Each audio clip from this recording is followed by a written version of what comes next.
few weeks ago I found a pretty cool bike on eBay, a Scott Sawtooth from the 90s.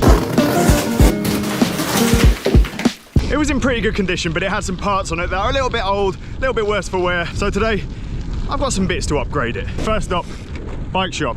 To do something that I wouldn't recommend unless you were friends with a guy who runs a bike shop. Can I borrow a crank puller? No.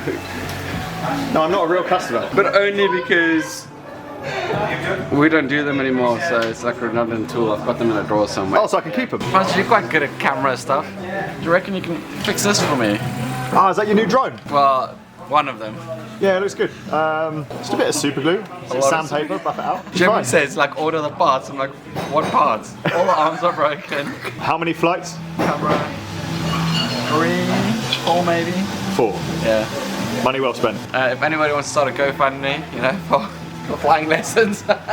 Right, this is the bike. Absolute beast. 90 Scott Sawtooth, 26-inch wheels. I did like a first put together and ride video on this bike, and then I rode it again and snapped the mech off. So first thing is replacing that. The thing is with bikes like this, they can be super cheap online, so people end up getting multiple of them and then upgrading them forever and ever, infinitely. Hopefully this will just be the one. Hutchinson Tyres, Shimano Tawny mech, brand new 8-speed chain, and a 32 tooth, narrow wide crankset. Amazon special, all the way.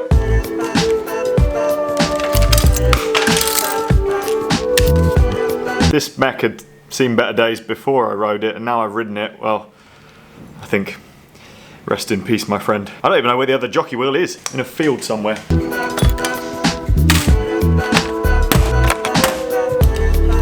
Crusty. Now, if you ever get your hands on one of these older bikes, the cranks are going to probably need a special tool to take off. This is a crank puller for square taper cranks, so it threads in, and then as you do it up, it pushes against the BB and the crank comes off. This is an Octolink one, which is a very slightly different system. It works in pretty much the same way, but a slightly different fitting. Shimano used these for a while. Thread it in by hand, and then do up the lever like that, and the crank comes off. Easy. Now with this build, simplicity is what I'm going after. I'm only going to ever ride this bike to and from here, which is up a big hill and down a big hill. I don't really need a massive spread of gears. That's why I wanted to put the 1x on, less to go wrong. It's narrow wide, so it'll keep the chain on. And then you've still got a fair few gears at the back if you do need them. Let's get that tight.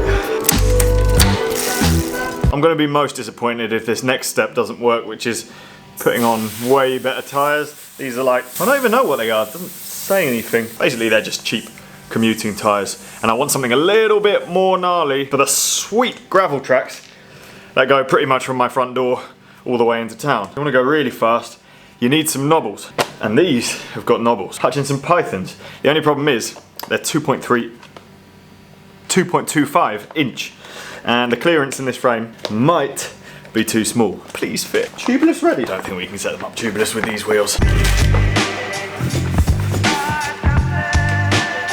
Front one fits.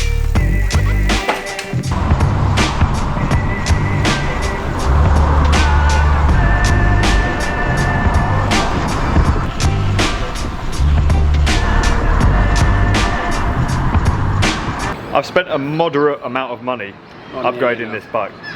Not enough. What would you do if you were to spend an infinite amount of money? Infinite amount of money. Yeah. Nice wheels. You still get 26-inch wheels, get a decent set. Well, actually, instead of a cool stem, just get a new fork. I don't know if 1 inch. Might be possible, might not. But if not, get an adapter to put a proper stem and bar on it. Yeah. And then a proper group set. And then for the brakes, go for like really nice V-brakes. I mean, because they're still available, you'll be able to get them on the internet. But just once it, I mean, that's not going to stop you. It does, they work quite well. Yeah. Surprisingly well. I think so, but, like but not doing some like mad stuff off road anymore. Yeah. I mean, it's a commuter bike. You're not building it to have like as a mountain bike. No, it's just got to survive the gravel tracker from up there down to here. Exactly. Yeah, which is tire-wise, no braking as long as there isn't any dog. Somebody asked me yesterday if on the weekend was the hottest day I've ever ridden a bike in. I was like, 27 degrees. It's not like speaking to a South African man. Yeah, exactly. Yeah. That's a mild spring day. For the audience, it has been quite hot here. but we're just outside of the bit of like, most of England has been pretty unbearable. I think it's been in the 30s. Here it's been like 28. Is that an actual Scot?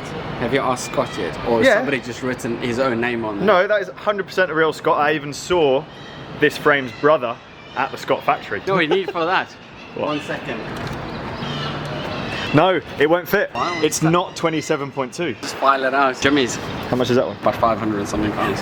Perfect. It's only twice the price of the bike. Can we put a wireless grip set on it? If you want to do that, Nick, you can. Yeah, let's do it. Yeah, I'm not going to pay you though. So there you go. A much more functional and probably more capable version of this bike. The original purchase was £155 from eBay.